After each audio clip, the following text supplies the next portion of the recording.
नमस्कार, आप देख रहे हैं एनएमएफ न्यूज में आपके साथ और मेरे साथ जुड़े हैं अभिषेक पुंडेर। देश भर में मंदिर मस्जिद सर्वे विवाद को लेकर काफी हंगामा छिड़ा हुआ है। इसी बीच अब हिमाचल के धर्मपुर में एक नई मस्जिद पर नया विवाद खड़ा हो गया है। एनएसए गिलानी ने एक बड़ा बयान दिया, चौंकाने वाला बयान दिया। उन्होंने कहा है कि धर्मपुर की जो मस्जिद जमा मस्जिद है उसके अंदर आतंकी गतिविधि होती है, आतंक को बढ़ावा दिया जा रहा है। आगे कुछ बताएं उससे पहले एनएसए गिलानी का बयान आपको सुनवाते हैं। नाम एसएनए गिलानी। मैं हिमाचल प्रदेश सरकार में कई अहम ओहदों पर रह चुका हूँ। भारतीय जनता पार्टी अल्पसंख्यक मोर्चे का प्रदेश अध्यक्ष भी रहा हूँ और भाजपा राष्ट्रीय कार्य समिति में कई बार रह चुका हूँ। मैं आतंकवाद विरोधी मोर्चा भारत सरकार के अंदर जो है उसका चेयरमैन 4 स्टेटों का रह चुका हूँ।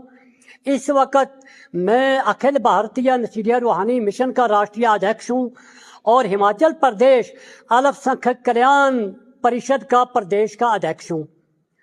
हिमाचल प्रदेश के अंदर बाहरी राज्यों से शरारती तत्व मुसलमान आकर यहाँ के माहौल को ख़राब कर रहे हैं।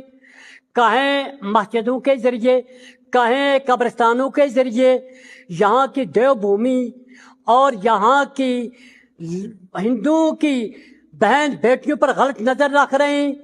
पिछले कई सालों से हजारों की तादाद में हिंदू की लड़कियों को यहाँ से बाहर राज्यों में ले जाया गया है। इन तमाम साजिशों में सोलन जिले की धर्मपुर जामिया मस्जिद जो कि आतंकवादियों का और हिंदू समाज का दुश्मन, हिंदू संगठनों का दुश्मन और प्रदेश की बहन बेटियों की जो साजिशें हो रही हैं उसका जो अड्डा है वो धर्मपुर मस्जिद है। हमारे आसपास धर्मपुर के कई आर्मी स्टेशन हैं, खासकर मोकी point air force army station headquarter Kasauli, army station डिक्साई, सपाटू और सोलन। धर्मपुर के अंदर भी सीआरपी सेंटर है, उनको भी धर्मपुर मस्जिद से खतरा है। धर्मपुर मस्जिद में बाहर से सैकड़ों लोग जुम्मे पे आते हैं, जबकि धर्मपुर में एक घर भी अस्थायी नहीं है। धर्मपुर जामिया मस्जिद में 3-4 घर, 3-4 फैमिलीज किराए पे हैं। जुम्मे पे आप लोग आएं, 12 बजे से 2:30 बजे तक अपने कैमरे नस्ब करें और देखें कि वहाँ की क्या हालत है।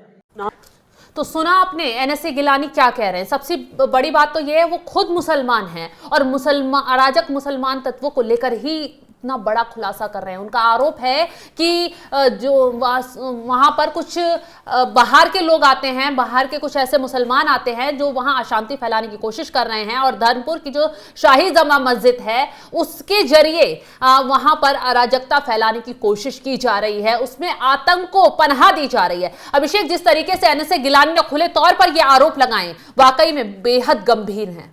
देखिए, मुझे एनएसए गिलानी की 2 बात बहुत महत्वपूर्ण लगी। पहली बात तो ये कि जितने भी वहां मुस्लिम रहने वाले हैं वो वहां के स्थायी निवासी नहीं हैं, मतलब वो वहां के रेजिडेंशियल नहीं है। उत्तर प्रदेश से या फिर अन्य जिलों से, उत्तराखंड से वो लोग वहां जाकर बसे हैं, काम धंधे के लिए किराए विराए पर मकान लेकर रहते हैं। उसके बाद आ जाइए आप संजोली मस्जिद को लेकर पिछले दिनों कितना विवाद हुआ था। विवाद क्या हुआ था कि पहले मस्जिद छोटी हुआ करती थी, उसके बाद 1 मंजिल बनाई, 2 मंजिल बनाई, 3 मंजिल बनाई। अब यहाँ एनएसए गिलानी की बात को जोड़ लीजिए कि यहाँ हजारों लोग आते हैं, नमाज पढ़ते हैं और गलत हरकतें करते हैं, बहन बेटियों को छेड़ते हैं, जुमे की नमाज के दिन आते हैं। तो यहाँ दोनों चीजों को जोड़िए, संजोली मस्जिद को और गिलानी साहब के बयान को, कि वो जो छोटी सी मस्जिद कभी हुआ करती थी वो मस्जिद, संजोली मस्जिद 5 मंजिला बनाने की जरूरत क्यों पड़ी? क्योंकि वहां लोग इतने आते हैं, स्थायी निवासी नहीं है, तो जो लोग बाहर से आएंगे उन्हें रहने के लिए ठोर ठिकाना भी चाहिएगा। तो जिस तरीके के वो आरोप अभिषेक लगा रहे हैं तो जांच का विषय बन जाता है, क्योंकि वहां कांग्रेस की सरकार है, उन्होंने सरकार पर भी सवाल उठाए। कुछ लोग कह रहे हैं कि वो बीजेपी अल्पसंख्यक मोर्चा से जुड़े हुए हैं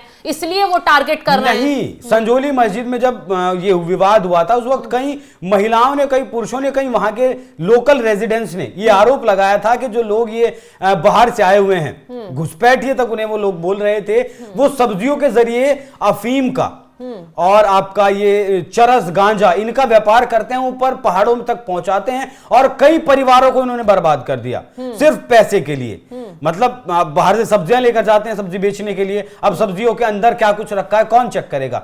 अगर छोटा कोई ट्रक है उसकी पूरी सब्जियां निकाल कर तो नहीं देखेंगे, तो उनके अंदर भर भर करके ये चीज, ये लोग नंबर 2 का ये नशे का सामान लेकर जाते हैं, हथियारों के जखीरे लेकर जाते हैं। और ये बिल्कुल सही बात है उन लोगों के मुताबिक जो लोग संजौली मस्जिद में जब विवाद हुआ था और जिन लोगों के बयान उस वक्त सामने आए थे, शबनम आपने भी वो सुने होंगे। अब आप एक प्रयागराज का उदाहरण ले लीजिए, किस तरीके से प्रयागराज उत्तर प्रदेश में नकली नोट छापे जा रहे थे और धार्मिक कई, मदरसे के अंदर कई धार्मिक ग्रंथ मिले जो हिंदुओं के खिलाफ थे, देश विरोधी थे, राष्ट्र विरोधी थे। जबकि 2000, अभी वो ज्यादा दिन पुरानी बात नहीं है, 5-7 महीने पुरानी बात है, और अभी 2025 में, अब 2025 में आज हम हैं और 13 जनवरी से महाकुंभ की शुरुआत होने वाली है। तो क्या कुछ साजिश उस वक्त वहां बुनी जा रही थी?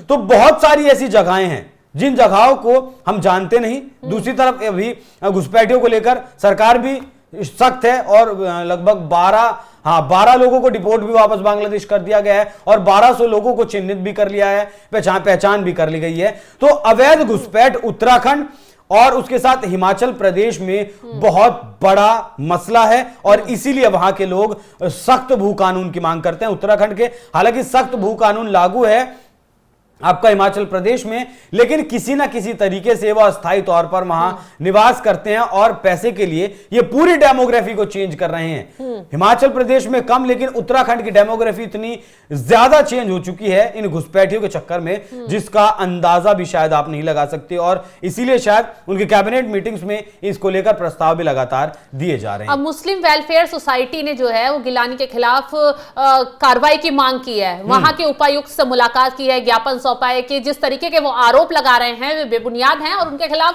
कार्रवाई होनी चाहिए और इस मामले पर जांच होनी चाहिए। तो दोनों ही पक्ष अब आमने सामने आ गए हैं और जिस तरीके से गिलानी ने अब आरोप लगाए हैं और वक्फ बोर्ड को लेकर भी खुलासा कर दिया कि वक्फ बोर्ड की जमीन पर कब्जा किया जा रहा है। हालांकि गिलानी पर भी आरोप लग रहे हैं कि उन्होंने भी वक्फ बोर्ड की जमीन पर कब्जा किया है। तो दोनों ही तरफ से जिस तरीके से आरोप प्रत्यारोप अभिषेक लग रहे हैं, तो ये मामला काफी हाई प्रोफाइल होता तो जा ही रहा है।